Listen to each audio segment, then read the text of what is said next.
تو آپ جب بھی اس عمل کو کرنے لگیں تو اللہ پاک کی ان نعمتوں کا اعتراف کریں جو اس نے آپ کو عطا کی ہیں، اور شکر گزاری کے ساتھ اللہ سے مانگیں، کیونکہ اللہ پاک اپنے شکر گزار بندوں کو بے حد پسند کرتا ہے۔ السلام علیکم، امید کرتی ہوں اللہ کے حکم سے آپ سب لوگ اپنے گھروں میں خوشباش زندگی گزار رہے ہوں گے، اور دعا کرتی ہوں کہ جو لوگ بھی پریشانی اور تکلیف میں ہیں اللہ پاک ان کی پریشانی اور تکلیف کو دور کرے اور ان کے لیے آسانیاں پیدا فرمائے۔ سورہ رحمان کی یہ آیت فَبِأَيِّ آلَاءِ رَبِّكُمَا تُكَذِّبَانِ، یعنی تم اپنے رب کی کون کون سی نعمتوں کو جھٹلاؤ گے۔ سورہ رحمان کی یہ ایک چھوٹی سی آیت اتنی پاورفل ہے اور اس میں اتنی برکات چھپی ہیں کہ اللہ پاک نے اسے سورہ رحمان میں بار بار دہرایا ہے، اور آج کا یہ بتایا ہوا وظیفہ اتنا پاورفل ہے کہ اگر اسے آپ پورے یقین کامل کے ساتھ اور اس آیت کے مفہوم کو ذہن میں رکھ کر کریں گے تو وہ اللہ جس نے ہمیں ہزار ہاں نعمتیں عطا کی ہیں، مگر ہم اپنی ذرا سی تکلیف میں ہم اس کی ان تمام نعمتوں کو فراموش کر دیتے ہیں،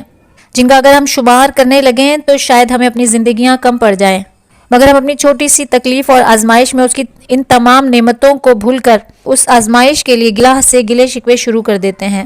تو آپ جب بھی اس عمل کو کرنے لگیں تو اللہ پاک کی ان نعمتوں کا اعتراف کریں جو اس نے آپ کو عطا کی ہیں، اور شکر گزاری کے ساتھ اللہ سے مانگیں، کیونکہ اللہ پاک اپنے شکر گزار بندوں کو بے حد پسند کرتا ہے اور انہیں اور زیادہ عنایت فرماتا ہے بنسبت ان کے کہ جو ہر وقت اللہ تعالیٰ سے گلے شکوے کرتے رہتے ہیں۔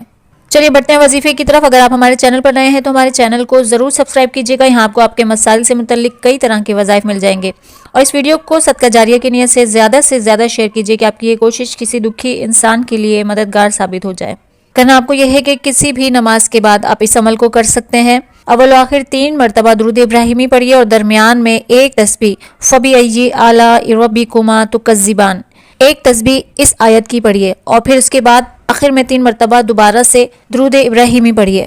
نمازوں کی پابندی کیجیے کیونکہ نماز سب سے افضل وظیفہ ہے، پھر اس عمل کو کریں گے تو انشاءاللہ آپ کو خاطر خواہ نتائج بھی ملیں گے، اور آپ کی جو بھی دلی مرادیں ہیں اللہ پاک اپنے کرم سے